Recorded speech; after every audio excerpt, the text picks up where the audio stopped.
अमित आनंद जी पूछ रहे हैं कि सर, अंग्रेज के समय में 300 एकड़ से अधिक का दस्तावेज था, लेकिन आज के दस्तावेज का मिलान किया गया तो उस व्यक्ति के नाम पे एक भी एकड़ जमीन नहीं है, ऐसा क्यों? इसका जिम्मेदार जो है वो सरकार है। बिल्कुल है। देखिए, अंग्रेज के समय में जो भी आपका खतियान बना होगा, उस खतियान को आप निकालिए। ठीक है, उस खतियान को ओरिजिनल अगर आप निकाल लेते हैं, निकालने के बाद आपको क्या करना है कि उस जमीन का जो इंफॉर्मेशन है, यानी अब जो है ये आपको पता करवाना पड़ेगा कि ये वर्तमान में जो इस जमीन का जो पहले जमीन था उसका सर्वे किसके नाम से किया गया है ना।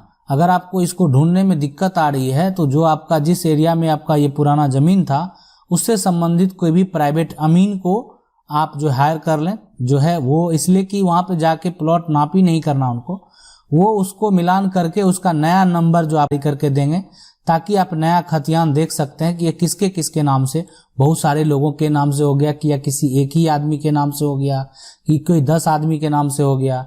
उसके बाद जब ये सारा प्रक्रिया आप करेंगे ना, ये जमीन जो अंग्रेजों के समय वाली जो जमीन है, जो अंग्रेजों के द्वारा जो जमीन का खतियान बनाया गया, अगर आपका दस्तावेज है तो आज जो वर्तमान में आप कोर्ट से लड़के उसको हासिल कर सकते हैं, वो आप ले सकते हैं। वो गलती है, वो सर्वे करने वाले की गलती है। यहाँ पे कोई कब्जा कानून कुछ भी नहीं होता। यहाँ पे सर्वे करने वाले की गलती है, जो कि दूसरे के नाम से जमीन को सर्वे कर दिया जाता है और जिसका कोई भी पुख्ता प्रूफ नहीं है। तो इसके लिए आपको जो है ये सारा अपना ओरिजिनल दस्तावेज दिखाना पड़ेगा और उसके बाद जो है वहाँ पे उसके लिए टाइटल सूट आपको करना पड़ेगा। उन सभी व्यक्ति पे करना पड़ेगा जो उस जमीन से बिलोंग करते हैं। जो हो सकता है कि बहुत लोगों के नाम से अगर सर्वे हो गया तो सभी लोगों को जो है टाइटल सूट का नोटिस भेजना पड़ेगा। अगला सवाल देखते हैं, पूछ रहे हैं कि जो है 5 धूर जमीन का खतियान मेरे दादाजी के नाम से है, जिसमें से 4 धूर जमीन किसी आदमी को बेच दी दादाजी ने। अब उसमें मेरे दादाजी का भाई का वंशज कहते हैं कि मेरा भी जमीन है उसमें और कोर्ट में जो है केस चल रहा है। तो अगर किसी आदमी ने बेच दिया है तो अब जो आपके दादाजी का बड़ा भाई है, जो भी उनका वंशज है, जो भी वो कहते हैं तो मेरा भी जमीन है, तो उसमें कोर्ट केस भी चल अगर आपका रहा है तो 17 साल हो चुका है। अब उस केस में 16 नाम का जो है प्रक्रिया चल रहा है। हालांकि उस पर जजमेंट नहीं आया है और जजमेंट आएगा कि नहीं आएगा यह तो देखने वाली बात होगी। तो क्या इसमें जो है ऐसे में उस 4 धूर जमीन जो लिखा है मेरे दादा जी ने उसका मान्य होगा? देखिए, आपके दादाजी के नाम से अगर वो मान्य होगा, देखिए आपके दादाजी के नाम से अगर वो 5 धूर जमीन जो कि खतियान में है और जिसमें कि 4 धूर जमीन अगर मान लेते हैं किसी आदमी को बेच दी है दादाजी ने, तो अब वो खतियान में जितने भी हिस्सेदार हैं, ठीक है, वो सभी का वो 5 धूर जमीन होगा। सीधी सी बात है। अब अगर उसी 5 धूर जमीन के लिए सब लोग लड़ रहे होंगे, बात सो समझना है कि उसमें जो मेरे दादाजी का आपने बोला कि भाई वंशज कहते हैं कि मेरा भी जमीन है, तो 2.5 जो है और 2.5 तो दोनों का होगा। अब इसमें अगर इस बात को लिए अगर केस चल रहा है तो कितना भी कुछ कर लें, निर्णय जो होगा यही होगा कि दोनों का आधा आधा होगा। अगर आप ये सोचेंगे कि 4 धूर आपके दादाजी बेच चुके हैं और बेच चुके हैं तो क्या दूसरे दादाजी, छोटे दादाजी उस चीज के लिए सपोर्ट किए उस जमीन के रजिस्ट्री पे? नहीं किए तो उनका आधा हक बनता है, तो इसलिए न्याय उन्हीं के पक्ष में मिलेगा। ठीक है, स्पष्ट है कि खतियान का 5 धूर का वो जमीन का टुकड़ा था जिनमें जो है आधा इनका भी होना चाहिए। अगर वो 4 धूर पहले बेच चुके हैं तो इनको जो है 2.5 धूर जरूर उनको रजिस्ट्री से वापस मिलेगा। अगला सवाल देखते हैं, पूछ रहे हैं सर मेरे बड़े दादा के पास जो है कुछ जमीन जो कि बख्शिश 7 बीघा मिला था। सिटी वाला जमीन उनको जो है केवाला लिया। उन्होंने अपने पैतृक संपत्ति 5 बीघा जो है बेचा था। अपने पैतृक संपत्ति 5 बीघा बेचा था। ग्रामीण एरिया 7 बीघा और 6 धूर। सिटी में था। दादा ने 2009 में जो वसीयत बनवाया जिसमें उन्होंने सारी लैंड अपनी दादी माँ को जो है दादी को फिर 2018 में सिटी वाली जमीन लैंड जो है रजिस्टर गिफ्ट कर दिया। गिफ्ट वाली जमीन को का मोटेशन भी हो गया। क्या 2009 वाली जो है वसीयत भाभी होगा प्लीज रिप्लाई सर, हम अपना हिस्सा कैसे लें। देखिए इसमें अगर आप अपने दादा के वंशज हैं, ठीक है, वंशज अगर आप उनके बेटे होंगे या जो भी उनके वंशज अगर होंगे, अब उन्होंने जो किया और उनका दादा का भी संपत्ति जो होगा वो पैतृक ही होगा, मतलब पिता के द्वारा, दादा के पिता के द्वारा या उनके पिता के द्वारा, मतलब या तो इनका संपत्ति या इनके पिता का संपत्ति, तो उनका भी पैतृक संपत्ति या पूर्वज से चलता आया वह संपत्ति अगर होगा तो आप कानूनन आपको हक मिलेगा, है ना। ये सबको रहते हुए किसी को हक नहीं है कि डायरेक्ट आप अपना जमीन सारा किसी को दे दें। आप बात को समझ रहे हैं ना। पैतृक संपत्ति में अगर वारिस का जन्म हुआ तो उसका अधिकार बन जाता है। यह है पैतृक संपत्ति का हक कानूनन। अगर कोई भी जनरेशन, अब वो लड़का हो लड़की हो उससे मतलब नहीं, अगर उसका जन्म हुआ तो कुछ दिन के बाद उसका अधिकार हो जाएगा आपके संपत्ति के ऊपर। अगर अधिकार हो जाएगा आपके संपत्ति के ऊपर, अगर आपका उसके साथ नाम जुड़ गया, आपने उसका अपने नाम के साथ अगर उसका जन्म प्रमाण पत्र बना लिया और अभी तक वो जीवित है, तो आप वो पैतृक संपत्ति में समान अधिकार जो है प्राप्त करने वाले व्यक्ति हैं। ठीक है, मतलब कहने का है कि इस केस में देखिए अगर पैतृक संपत्ति है और जितने भी वंशज, जैसे मान लेते हैं दादा के जो 2 बेटे थे, दोनों बेटे को समान मिलेगा। अब इनके 2 बेटे हैं तो उनको इस हिसाब से मिलेगा, तो इसलिए कोई भी कानूनन जाके हक जो है ले सकते हैं और इसके लिए पार्टीशन चाहिए। पार्टीशन सूट जो है आप फाइल कर सकते हैं। अगला सवाल है 1902 से 1914 का खतियान कहाँ मिलेगा बिहार में और निकालने के लिए कहाँ से परमिशन लेना होगा।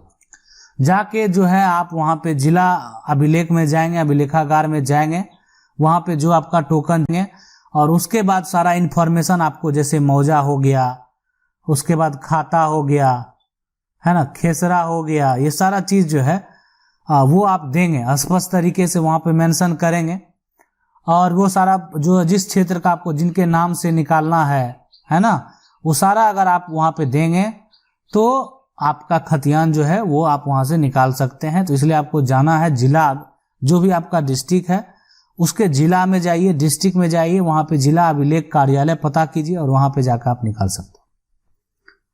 अगला सवाल है, ये पूछ रहे हैं कि सर मैंने सीओ को दाखिल खारिज करवा लिया था, लेकिन डीसीएलआर ने दाखिल खारिज को जो है निरस्त कर दिया। ये दिखा दिया कि हिस्से से अधिक जमीन बिक्री कर दिया है ये आदमी, जबकि ऐसा कुछ नहीं हुआ है। ये सब पैसा देकर करवा दिया गया है, प्लीज उपाय बताएं। तो आप फिर आप उसी डीसीएलआर के अगेंस्ट जो है खिलाफ आप एसडीएम कोर्ट में आवेदन कीजिए। ठीक है, फिर प्रक्रिया चलेगा। फिर अगर आप सही होंगे आप अपने द्वारा केस कीजिए अपने द्वारा, और सही होंगे तो फिर आपके फेवर में वो डिग्री आ जाएगा और उसके आगे भी प्रक्रिया है, लेकिन पहले आपको फिलहाल अभी यही करना चाहिए। जमीन जो है बेतिया राज्य के हैं, हम दलित भूमि हीन थे और उस समय 15 वर्षों से निवासी हैं। हम नगर पालिका को अपने भूमि के क्षेत्र जो है फल के आधार पर जो है प्राप्ति वर्ष टैक्स देते आ रहे हैं। उसकी बंदोबस्ती कैसे होगी, इस पर जो है बात की जानकारी देने। देखिए बंदोबस्ती करने का पावर जो है, एक तरह से जो आदेश आप ले सकते हैं, करने का काम होता है सीओ का, अंचल अधिकारी का। और अगर आपका कुछ भी दस्तावेज नहीं है तो उसका एक तरह से आदेश जो है आप उसके लिए जिला अधिकारी से मिल सकते हैं। अगर आप लंबे समय से रह रहे हैं और लगेगा कि वो जगह जो है उस तरीके से आपको देने का, तो बंदोबस्त प्रक्रिया। दूसरी चीज है, कभी कभी इसमें मान लेते हैं कोई अधिकारी जो है नहीं करें, तो आप जो है जो भी एक तरह से राजनीतिक क्षेत्र से जो भी आपके विभाग के मंत्री हैं, जमीन विभाग के मंत्री हैं या आपके क्षेत्र के जो नेता हैं, उनको भी जरूर आवेदन कीजिए।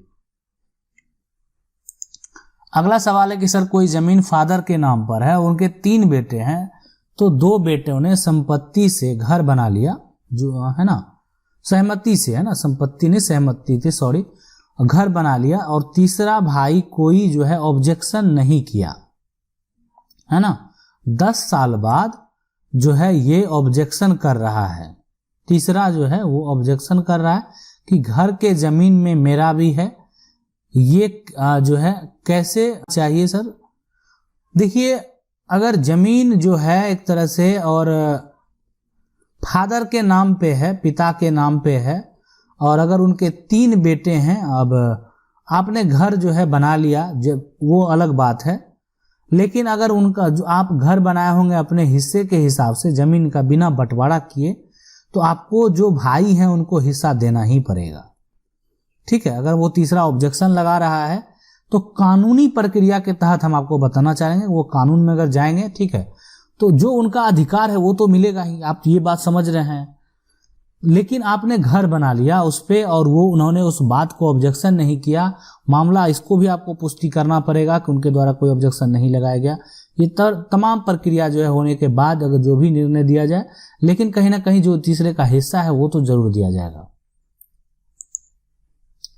मेरे परदादा को जो है वो यहाँ पे फसली सन 1290 में जमीन मिला पेड़ लगाने के लिए, और है ना, ये इस भी आपने बहुत पहले का मेंशन किया है। पेड़ लगाए 2 कट्ठा, है ना, लगाए 2 जो है चिट्ठा में बागदार के रूप में दर्ज है, और किसी ने हमारे इस पुश्तैदी बाग में एक पट्टे का कवाला करा के हमारे बाग का जो है दिशा दे दिया। हम क्या करें, देखिए उस पट्टा का जो कवाला है ना, उसका आप पहले वेरीफाई कीजिए असली है या नकली कागज है। नकली कागज कैसे पता करेंगे? नकली कागज मतलब हो गया कि अगर वो पट्टा सरकारी रिकॉर्ड में कहीं पे दर्ज नहीं है, जो प्रक्रिया के तहत जितना भी प्रक्रिया होता है उसके तहत अगर वो दर्ज नहीं है तो फिर वो रद्द है, मतलब एक तरह से वो वैलिड नहीं है। उसके खिलाफ अगेंस्ट जो है आप अधिकारी के पास कंप्लेन कर सकते हैं, आप इसके खिलाफ जिला अधिकारी के पास कंप्लेन कर सकते हैं और न्यायालय में भी जा सकते हैं। तो पहले लेकिन आपको उस कागज का जो वेरिफिकेशन होना जरूरी है। अगला सवाल है कि बड़े दादा के नाम से जमीन है और ना अपने छोटे भाई को, तो ये संजीत कुमार जी पूछ रहे हैं कि बड़े दादा के नाम से जमीन है और अपने छोटे भाई को ऐसे ही दे रखे हैं है ना, मौखिक के रूप से। अब बड़े दादा के वंशज कहते हैं कि छोटे दादा ने ऐसे नहीं जो है वो एक तरह से न्यू का करना होगा, है ना, यहाँ पे होगा छोटे दादा के वंशज को जो उनका ऐसे मिल जाएगा। देखिए ये कहने का मतलब नहीं, कोई उनके पास अगर पुख्ता प्रूफ नहीं है, कुछ नहीं सोचिए, सीधे से जाके कोर्ट में पार्टीशन जो है सूट फाइल कीजिए। 250 से लेकर जो है आपको 500 रुपया तक का खर्च आएगा ये सूट फाइल करने में। वकील का जो कॉस्ट होता है वो अलग हो गया, उसमें जो भी जैसा वकील आप रखेंगे। फिलहाल शुरू में आप जो है जो भी कम में आपको बेहतर मिल सके वो आप रखने का प्रयास करें, इसलिए केस फाइल करना, आगे की प्रक्रिया बाद की बात है, ठीक है। तो इसलिए और यहाँ पे जो समझने वाली बात है, और बड़े बड़े वकील तो केस फाइल करते भी नहीं है, ये बात भी आपको पता होना चाहिए। तो इसलिए ये आप करवा लेंगे, आगे की प्रक्रिया के लिए आप वकील रख सकते हैं। तो ये पार्टीशन सूट फाइल कर दें, सीधी सी बात है, आपका हक बनता है, आपका एक कानूनी तौर पर से बंटवारा का कागज मिलेगा और आपको कोई तरह का अगले जनरेशन में भी कोई तरह का दिक्कत नहीं होगा।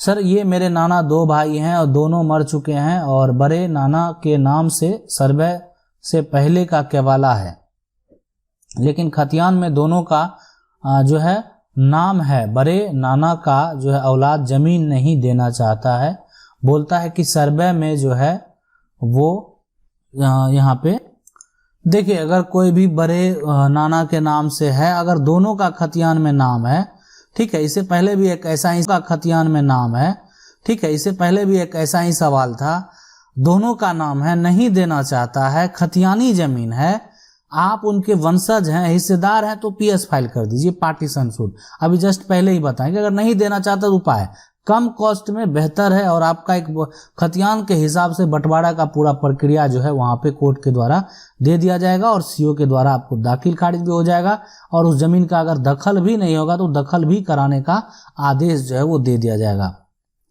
चलिए अगला सवाल देखते हैं। ये पूछ रहे हैं 3 लोगों के बीच पंचनामा के आधार पर बंटवारा हुआ, लेकिन कुछ दिन बाद कोई उसे जो है माना नहीं, फिर मौखिक बंटवारा हुआ, उसी आधार पर 25 सालों से सभी हैं, लेकिन पंचनामा कागज के आधार पर उसी समय तीसरे को जानकारी दिए बिना एक दूसरे से रजिस्ट्री करा लिया, है ना, एक दूसरे से जो है रजिस्ट्री करा लिया। अब तीसरे को जमीन छोड़ने को कहा जा रहा है, तो इसमें कौन मान्य होगा? आधार पे चला, उसमें जमीन का अलग अलग लगान कटा कि नहीं, रसीद अलग अलग कटा कि नहीं, ये बात यहाँ पे समझने वाली बात है। ये नहीं कटा तो मान लेते हैं यहाँ पे जो भी 3 होंगे तो एक के द्वारा वो चुपचाप अगर कर लिया जाता है, वो उस तरीके से अगर गलत तरीके से कर लिया जाता है तो बात हो जाती है न्यायालय वाली बात। ठीक है, आपको इसके लिए अगर आप न्यायालय में जाएंगे, इसके लिए अगर मान लेते हैं जमीन खुद हो, अभी तो जमीन आपके दखल में है, तो अगर आपको ज़्यादा प्रेस किया जाए, ज़बरदस्ती किया जाए तो आप एसडीओ के पास जा सकते हैं, है ना, इन पे एक्शन ले सकते हैं, कानूनी कार्रवाई जो है कर सकते हैं, जबरन करने का जो है आरोप लगा सकते हैं, उसके तहत जो कार्रवाई होगी, लेकिन उससे कोई बेहतर सॉल्यूशन तो नहीं निकलेगा।